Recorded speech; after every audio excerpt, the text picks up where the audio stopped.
I want to thank you guys for coming today, for those of you who are joining us via live stream from all over the world.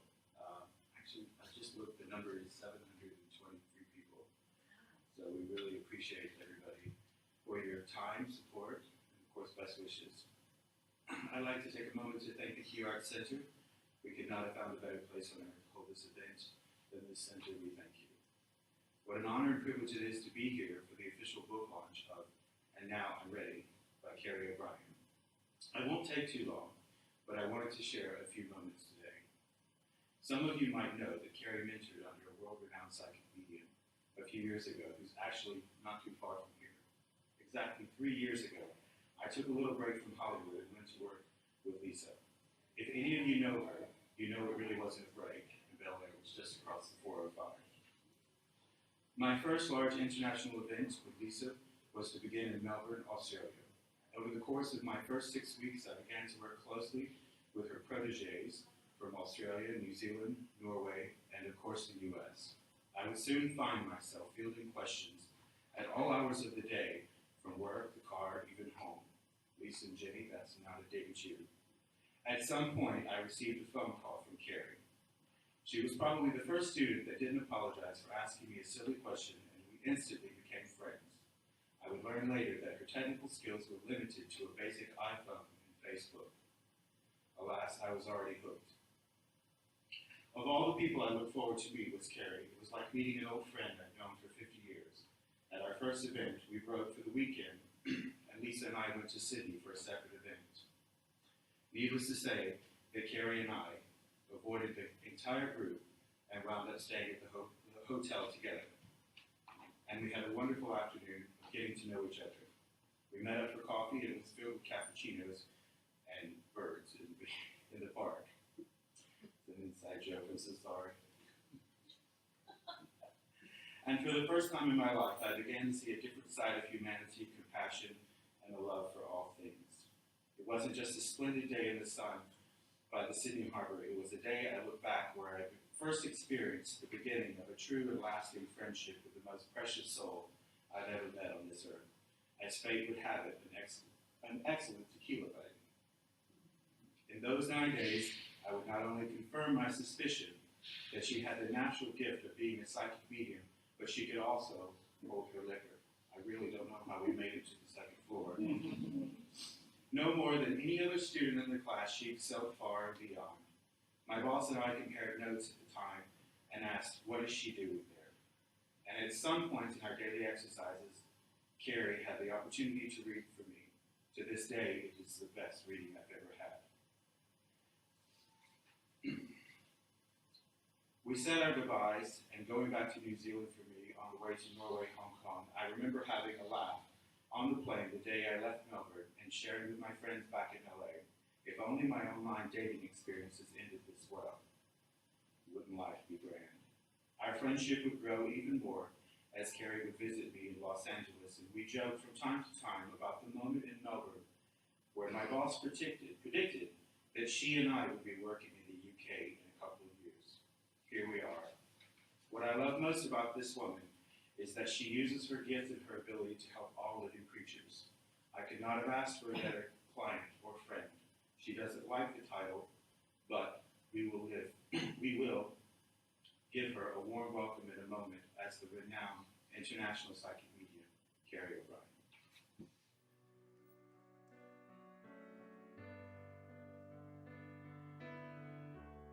And as it turned out, they took roughly half the pod, 2 boats did, and shepherded them out to open sea. And the funny thing is that my colleague Leah and I were up there at the point over the cove, wishing and praying and saying, wouldn't it be marvellous, they're here in the harbour, and wouldn't it be fantastic if they turned around and left now, if they could get out. For several years now, I have been involved in the rescuing of whales and dolphins and as an activist for whales and dolphins with my visits to Japan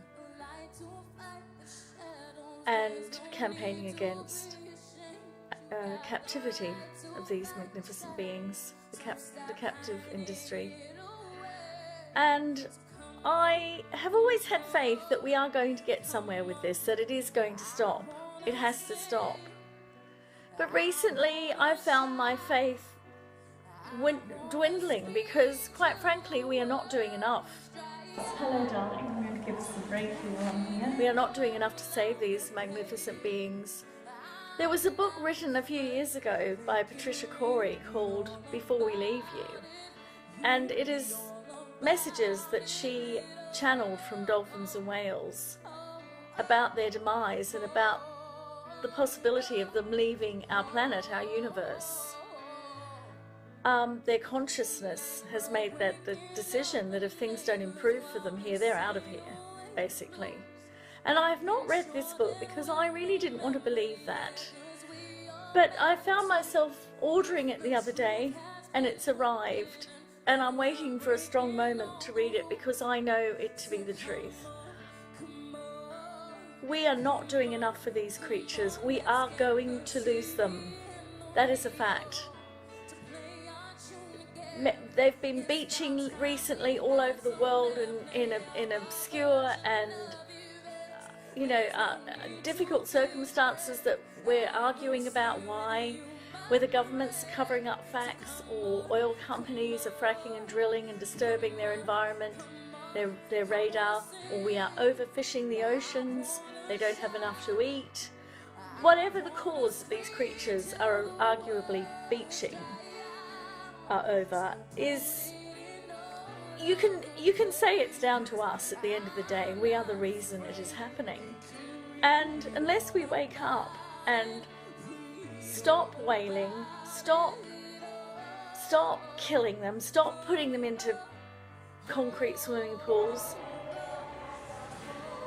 stop what we're doing in the oceans, think about what we're doing when we're fracking for oil. How is this going to disturb the dolphins and whales in the area? Consider them first, put them first, then I'm afraid they are leaving. We will not have dolphins and whales on this planet, possibly in my lifetime. And I'm looking at that reality, and I've decided that rather than sit around and cry about it, which is how I felt for a couple of days when I realised this finally, no, I am going to go down with the ship screaming. I am not going to sit around and do nothing.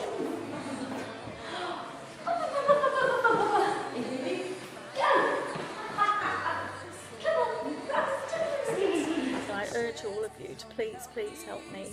Please help the millions of people all over the world who are saying exactly what I'm saying. We need to do something before it's too late. Because I don't know about you, but I really don't want to be living on a planet without dolphins and whales. It would just be too devastating.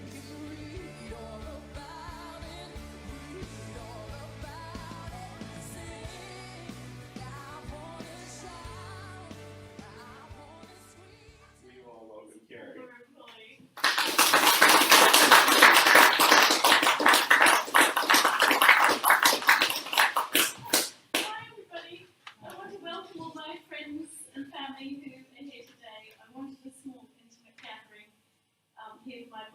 Because online, how many people have we got? 720. 720 odd anyway online that registered to watch today.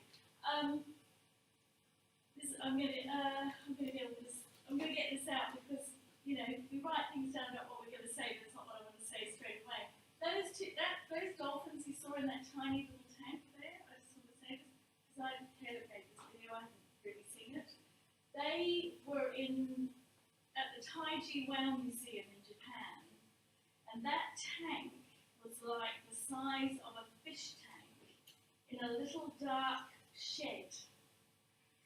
And I went to see these two dolphins. We did get them out. The Save Japan Dolphins with a massive campaign for the Save Japan Dolphins and Sea Shepherd, and the Taiji Whale Museum did move them after a lot of pressure, and an amazing guy who's an international judo wrestler helped us as well.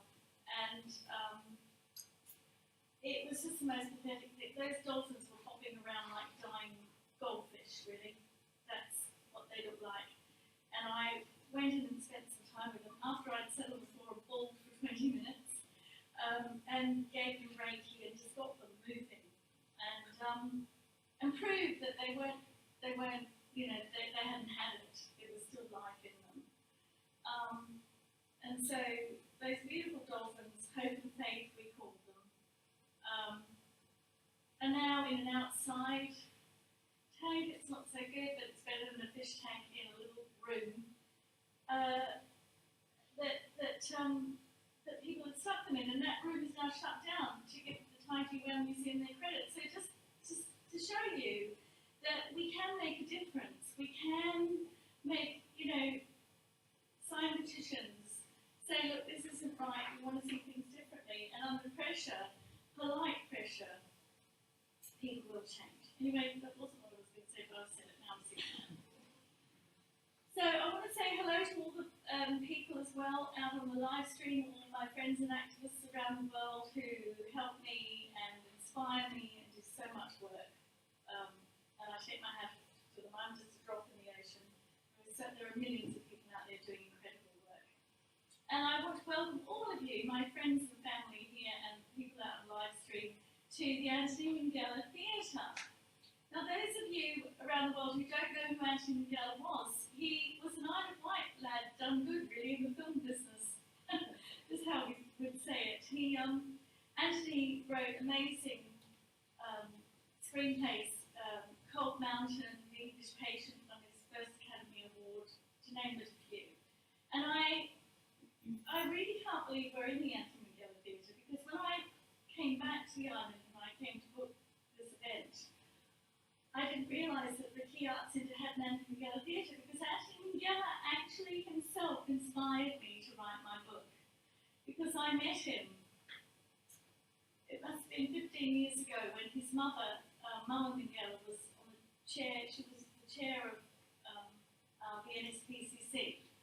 And we had an event out at Afton Manor to raise money, of course. And she said, oh, my son Anthony, he will come and he will speak. We will know Mama Minghella, he would come and speak. And he came with his mother thinking he was a guest. He had no idea he had to speak. And so he just got up and spoke. And he talked about doesn't matter what you do with your children. And he talked about dragging his around the world from hotels to film sets, changing nappies, wherever. It didn't matter. It didn't have to be conventional, but as long as you loved them and they felt safe and secure. And afterwards I spoke to Anthony. I said, Anthony, what do you think? Because Anthony was great at taking books, as you know, and turning them into an amazing screenplay.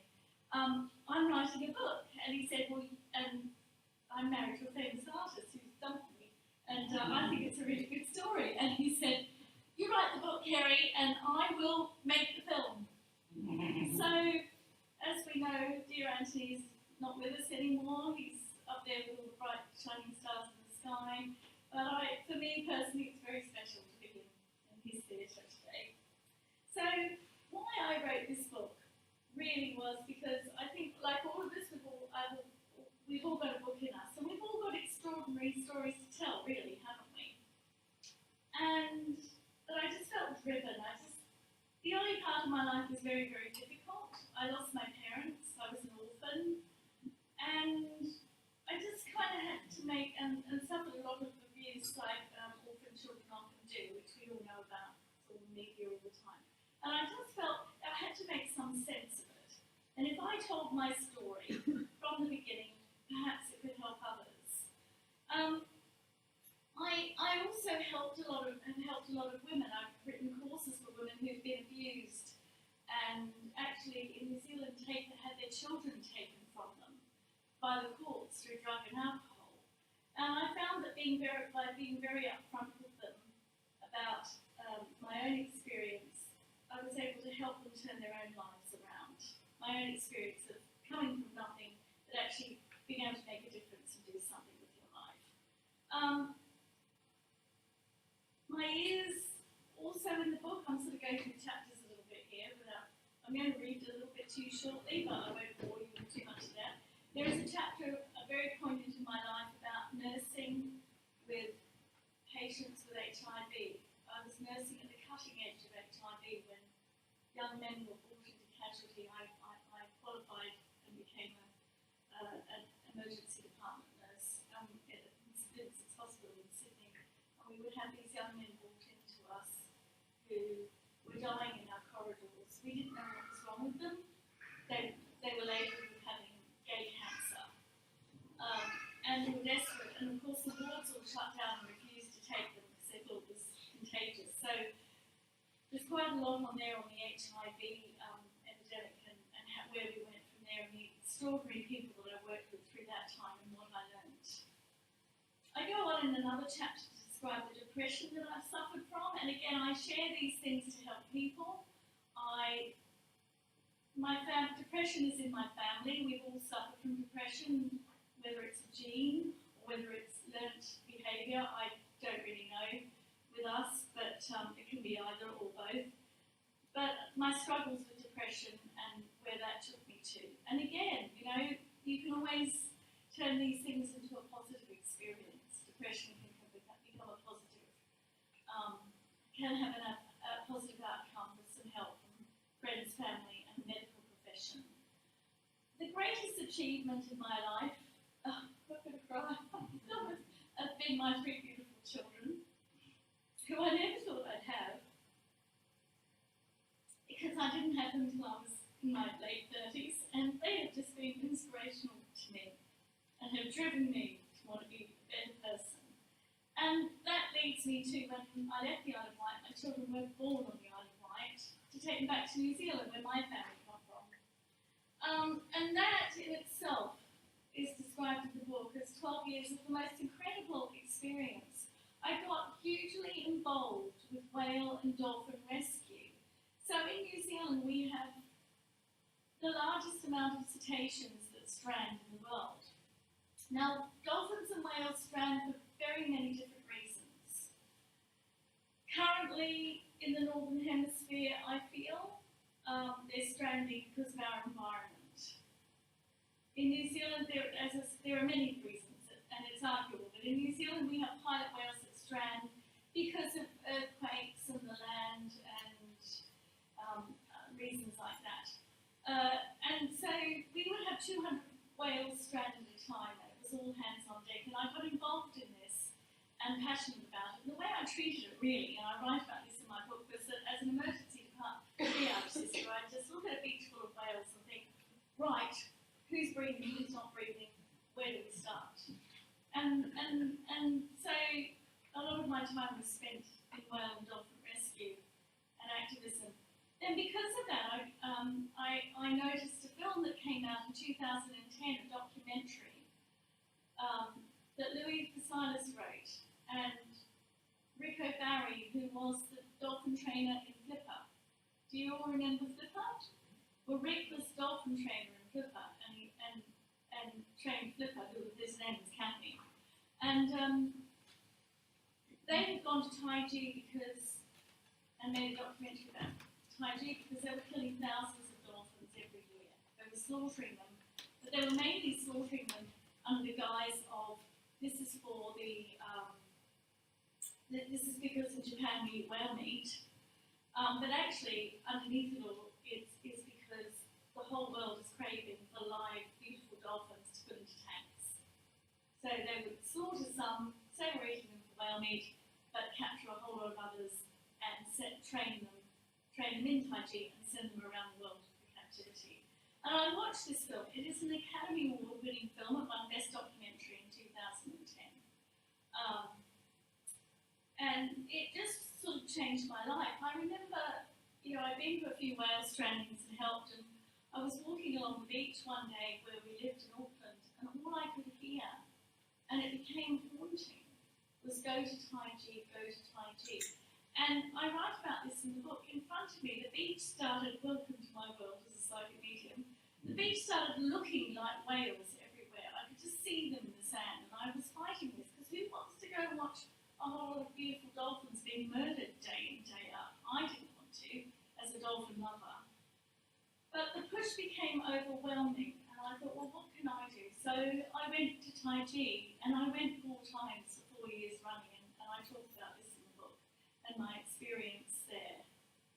And then the book goes on to talk about another place I went to, which is Africa, Namibia, because I was a marine mammal. I trained in New Zealand as a volunteer marine mammal medic, So, and in a minute I'm going to read you that chapter about Namibia. And before I sit down now in a minute and read to you about Namibia, I want to just thank Earthrace, Pete Thune, and Scotty, who are watching, no doubt, on now or on relay, for their incredible inspiration to me, even though I could have murdered both of them more than once. And so, yeah, I'll sit down and read with my book, if that's all right. And if you're going to drink, Yes. can I have one? That's okay, I'll stick to water for the minute, it's all right. I'm going to stick to water. Okay, I'll sit down and read you a little bit of that.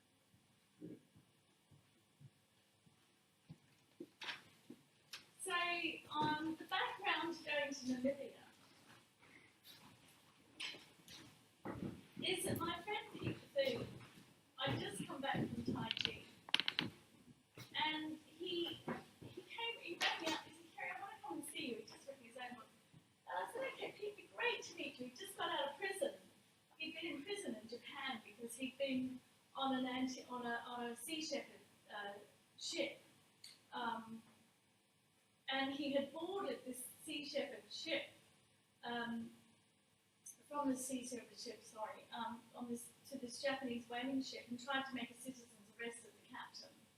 An amazing friend of ours who I mentioned in the book, Larry sort of managed to get a jet ski up, can you imagine, up beside this massive whaling ship, and they got Pete on board. And Pete tried to make a citizen's arrest because they were breaking the law. They were whaling in the Southern Ocean, which is whales are protected in the Southern Ocean. And the Japanese whaled down there under the guise of research. And of course the Japanese turned around and said, well no, actually mate, you're under arrest, and they took him back to Japan and threw him into a hellhole of a prison for 5 months. And so this chap, this very resilient man, arrived on my doorstep saying, could you come to Namibia with me on campaign? We're going to film the largest seal slaughter in the world. It's illegal, and I want you to come. And I said, why do you want me to come, Pete? You know, because I know Pete was into all this black ops stuff, you know, undercover, stealth-like, and he had a lot of Marines working with him. What could I do? He said, well, Kerry, you're an incredible protester, and we've seen your work in Tai Chi and the people that you've reached, so just could you please come? And I'm standing there thinking, oh God, really? What am I going to do with the kids? But I knew before he finished his pitch that I was going. So we went to Namibia, and Pete had asked me at the last minute if I would bring 10 bulletproof vests with me. I said, really? No, I'm not doing that. I'm not arriving to Johannesburg Airport with 10 bulletproof vests. I'll put you back on a plane and send you straight home again. Sorry, I've got too much luggage, too much makeup. Bye, and clicked him off. Oh my God, what are these guys actually doing? So we got to South Africa, and we went to stay at a game reserve, which is just beautiful. I saw giraffes and amazing creatures, you know, living freely. While the Black Ops trained, and 3 of us in the protest group, we stayed out of it because we didn't want to be in danger, we didn't want to know. So we then spent 2 days driving across the Kalahari Desert to get into Namibia, during which time someone had tipped the Namibian government off that we were coming. So we had to all go in through different borders and go in disguise. And I just kept thinking, what the hell am I doing? I've got 3 children at home to look after. So I described all this in the book. So, and on it went. I met these 2 amazing guys, there were names here I'll mention, who were young lads, English lads, who had just driven across the continent in their old yellow Mercedes that we call the Yellow Sun, who had done work for National Geographic and various other media as independent journalists, and they came with us on the trip. And that was the scariest moment of my life would have to have been when I was with them, Chris and Aaron. So anyway, I shall read you this little bit. We got up very early the next morning, hoping to get a glimpse of seal plovers. Oh, can you hear me? I'm at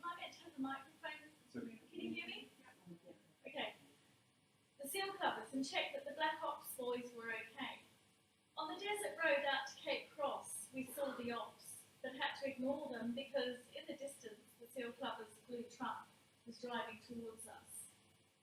As they passed, I could see the shapes of seal bodies mounted on top of one another, covered with tarps. I felt sick and was fighting back tears. Here was the truck full of dead seals. The reality of this cruel trade hit me, seeing it for myself. It was the same feelings I'd had seeing dolphins' bodies piled under tarps on small boats after the slaughters in Taiji. What a waste of beautiful life, and what cruel and horrible pain they must have endured as greedy men took their lives. The horror of it all was too much, and tears streamed down my face. Scotty turned the car around carefully, and we followed the killers. We wanted to know where the factory was. He kept a safe distance. They didn't suspect us at this point at all. Just before the township, they turned down a dirt road and drove into a large barn-like building. This was where the seals were skinned. A great fire was roaring outside. No one had to say why it was there. We knew it was to burn bodies. We took some pictures and quietly, and then returned back to the house in silence. So these seal skins go for $30,000 each, and they're made into a coat. The guy that runs this operation is an Australian guy, where killing seals is illegal. Australian-Turkish chap, and he pays these local people a pittance a day, barely enough to survive on, to do this terrible deed. Okay.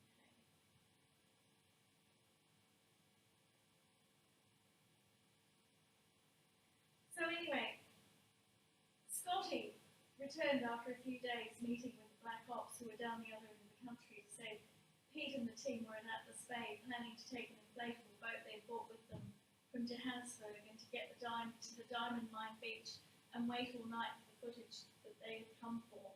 Time was running out, and if it didn't happen that night, it wouldn't be happening. So the land, to make things even more complicated, the land, and again this is all in the book, the land that they were killing the seals from was De Beers Diamond Mine land. Well, if we were caught on their land, we would have been just shot instantly, no questions asked.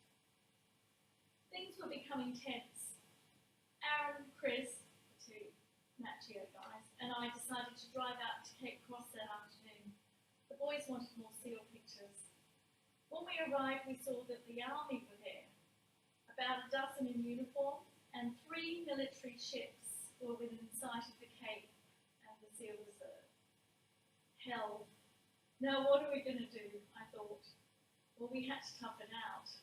We couldn't run now, they would be onto us.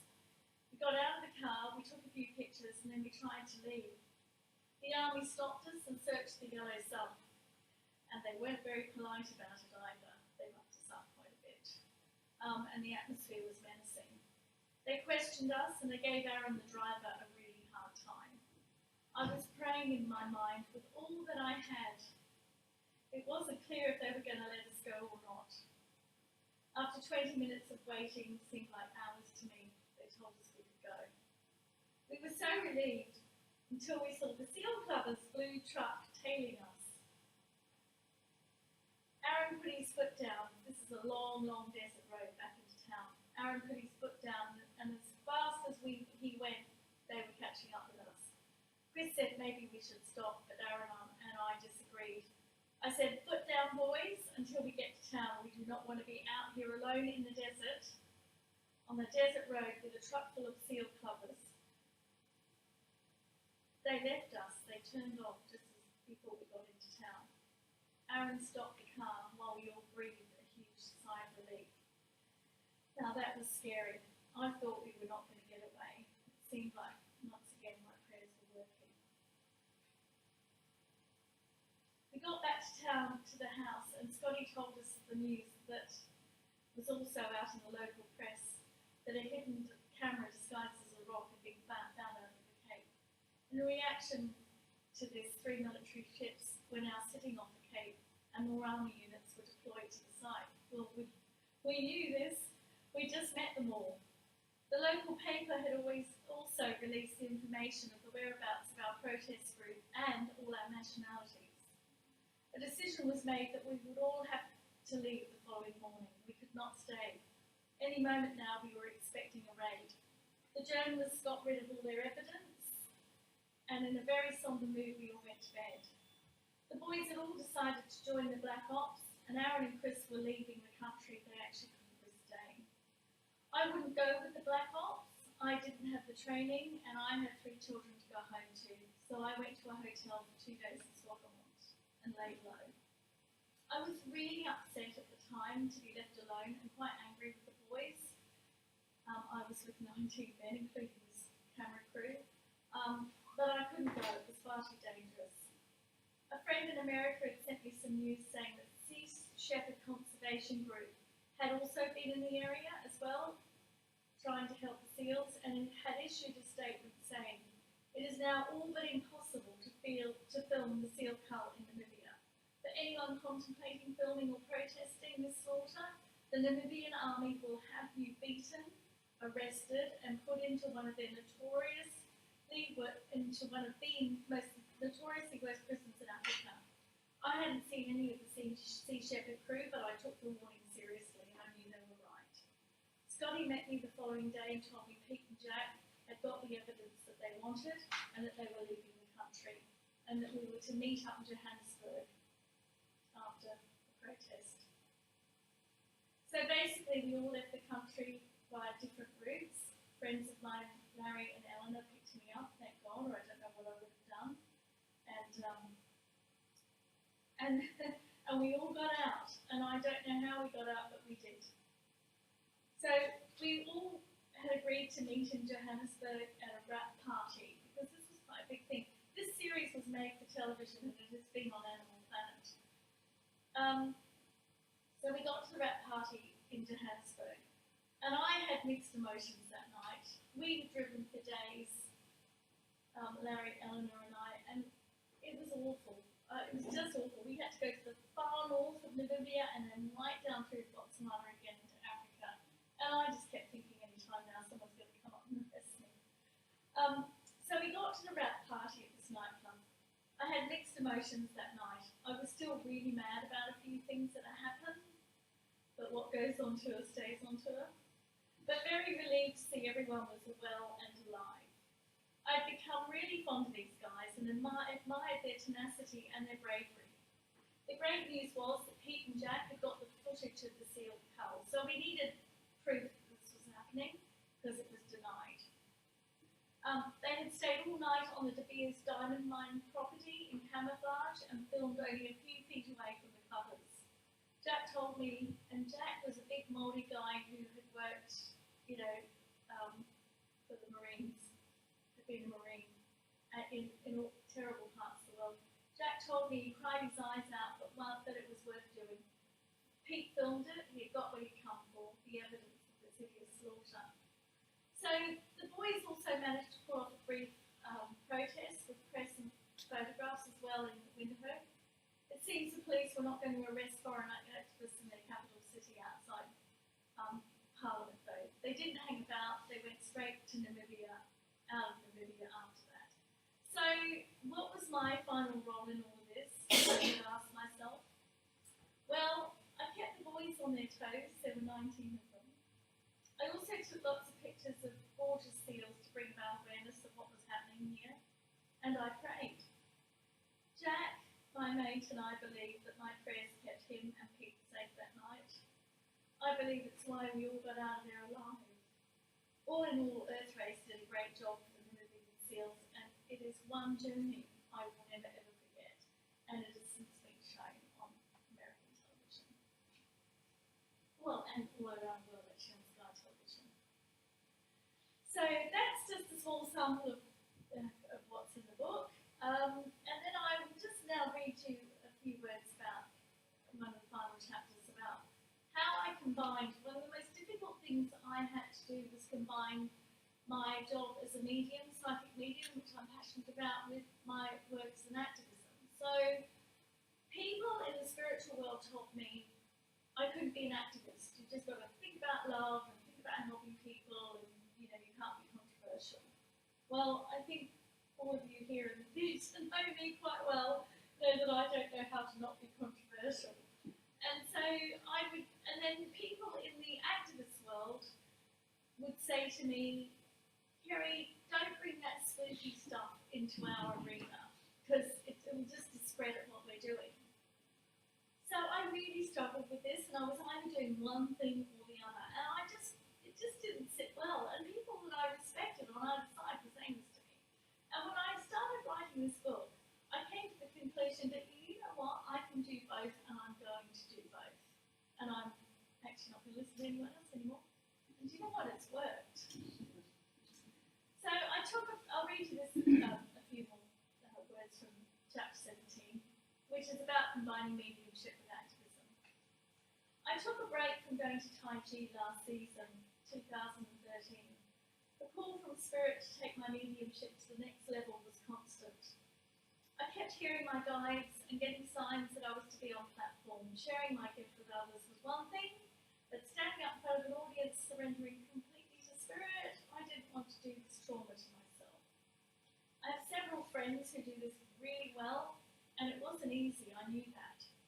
So standing up in front of people, be they believers or skeptics, and surrendering publicly to all you are seeing, hearing and feeling is one of the bravest things anyone can do. When I did amateur dramatics and was on stage, where are you, Martin? At least I had a script. Other people were also urging me to try it. I had helped friends with shows and demonstrations of mediumship, and I absolutely loved it, but was happy being the backroom girl. Then I had a dream one night that I was standing up in front of an audience, speaking to people, and healing them with my words and messages from Spirit. And it wasn't scary, it was amazing. I knew then I had to at least give it a try, so I did. Small groups at first, but not in a regular way, just when I was pushed into it, and it usually went really well, and Spirit came through with their healing messages. But I always walked away thinking it was a one-off, and it wouldn't happen again.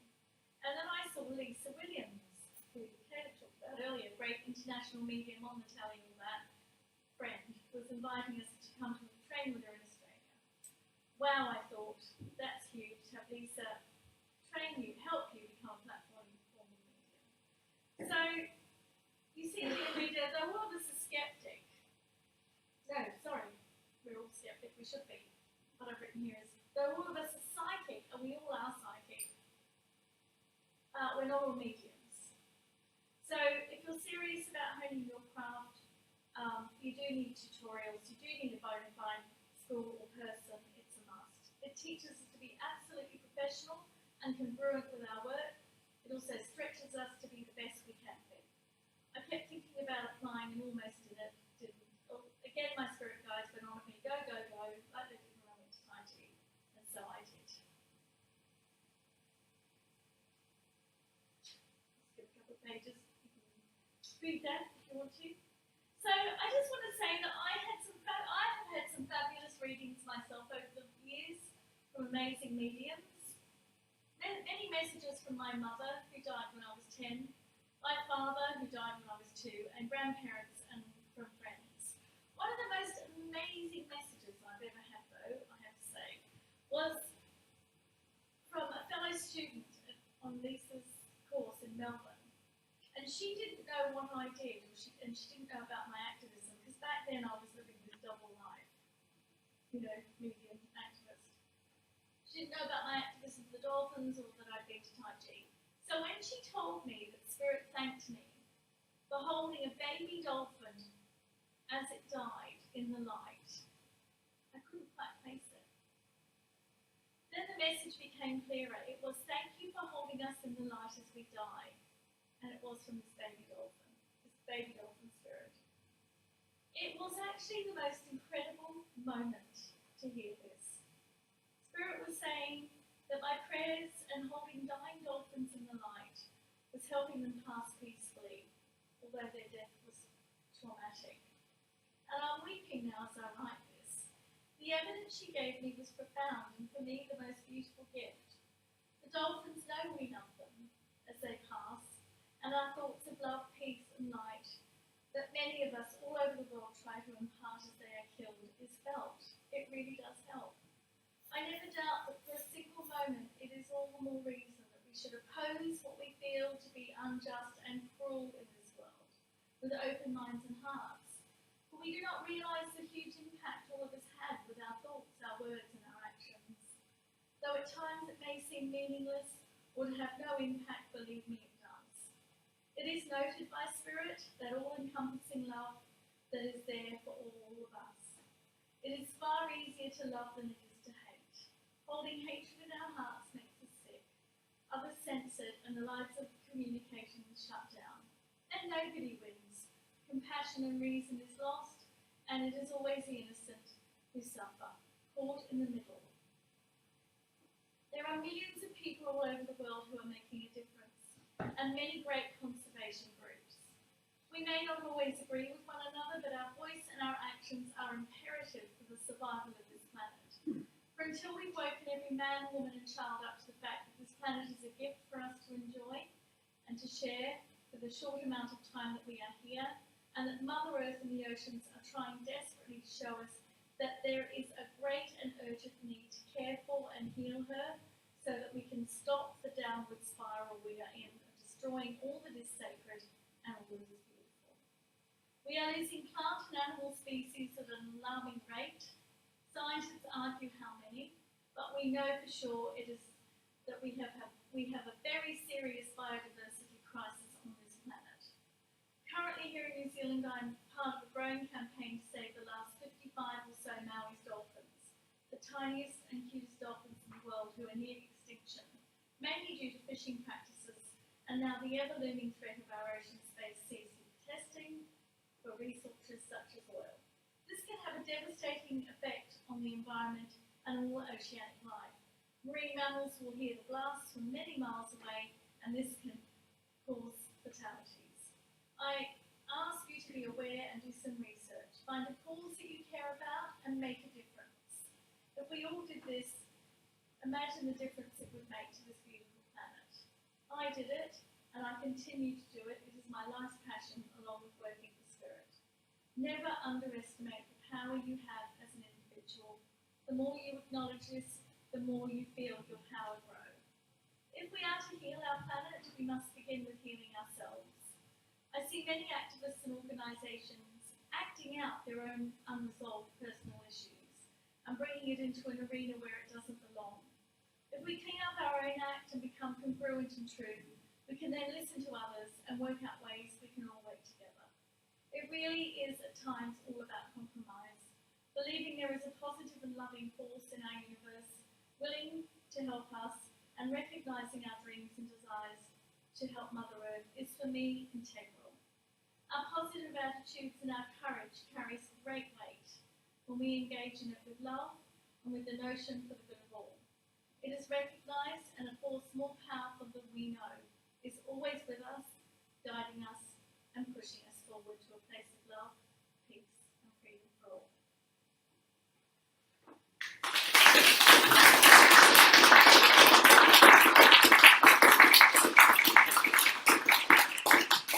So that is a little bit about my book. We've nearly got it an hour up. So, sorry, Kenneth? Okay, I thought you were waving to me. So I don't know if does anyone, I was going to spend a few minutes doing a demonstration of mediumship. How do people feel about that? I'm having a history. Is everyone okay with that? Yeah? Would you like me to give it a whirl? Okay. I'm going to get it back to the smooth now. Into mediumship mode. Okay. Okay. So when I was sitting at the back there, I try not to tune it off this while I tell you how I work, because I don't think most people. How many people have seen a demonstration of mediumship before? Hardly any. Okay, I'll explain to you how I work. So that's a bit too bright. Someone just turn the lights up. Sorry, maybe it was so it's not spooky. I'm not going to turn my head around and start throwing.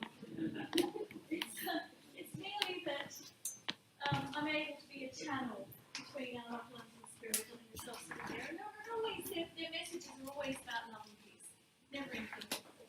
So and the other way I work is that I listen directly to spirit. I don't normally come directly to you.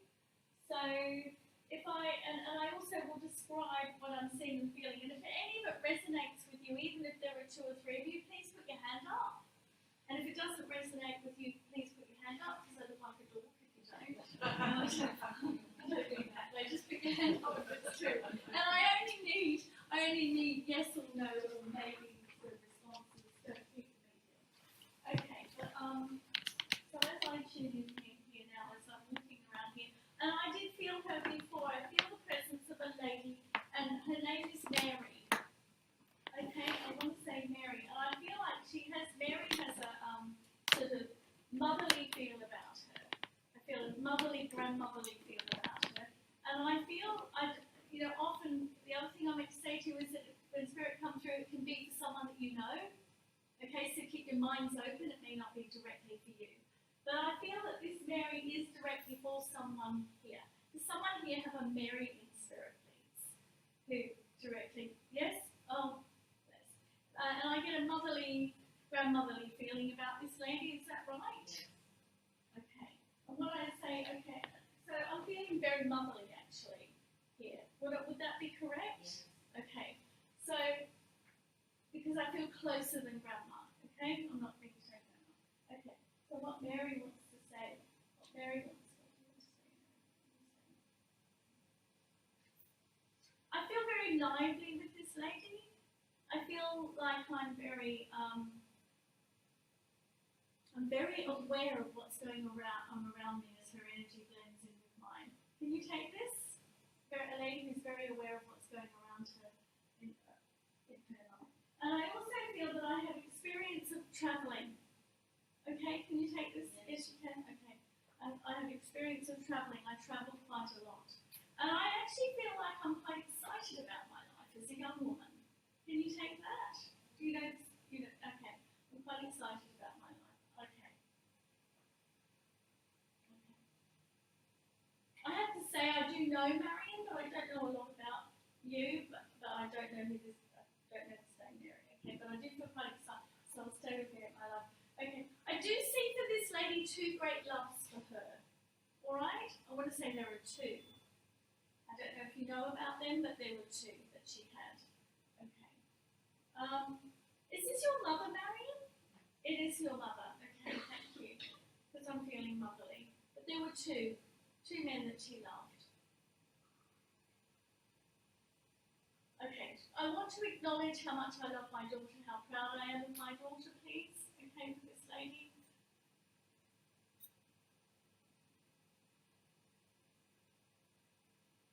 I'm just going to go directly from Mary and not from what I know, okay? But I just feel that there's even more to this story, Marion, that you're not aware of. Her story. Okay, can you take that, darling? There are things that not everybody was aware of. I feel that there were things, I want to say there were things in her past that she didn't always talk about. Okay? Things about her life. She was very much a positive person and wanted to move forward. I feel with this lady, is that correct? Yes, okay. But we haven't got another microphone, have we? Okay, just so that we can hear it all. Don't worry. Oh, I just wanted to tell you all, no one can see you, all right? So if you're here with someone who shouldn't be, it's okay. It's not on film. Anyway, we'll go back to Mary. Okay, all right. So I want to say that there are things about her past that she didn't make you aware of. Things that she didn't want to bring anybody down, okay? And she was very much a person about moving forward, all right? I do want to acknowledge, she wants to acknowledge one piece of jewellery that you have of hers, one thing, there's something that you have of hers, one thing that is special. I'm just taking this from her, okay? And now she's showing me, and I don't know why, so I'll just give it to you. She's showing me a duck. Okay, like a little toy. About baby times, you know, she was with you when she was a baby. When you were a baby, sorry. Baby things, you know, like rubber ducky sort of things, bath time, that sort of thing. She wants to talk about happy times. Okay? But the main message from her is I do feel there is an element of apology here. I do feel that there were things, I'll wrap this up now, I do feel that there were things that you weren't aware of, okay, that she didn't talk about in life, but I do want to give you, say to you that she's very proud of you, all right, and she loves you very, very much. She still wants to talk about playing, about younger days, all right, little children, you know, baby toys, that kind of thing. Okay, that's really what I'm getting from her. She wants to bring back happy memories, but she is very proud of you. There isn't, her whole story wasn't told, but she loves you to bits and she's always with you. Okay, and I'll leave her love with you.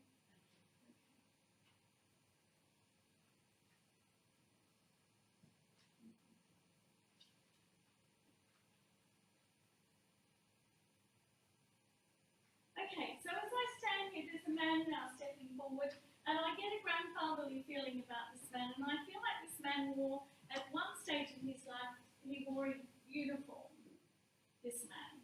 Okay, he did some kind of service.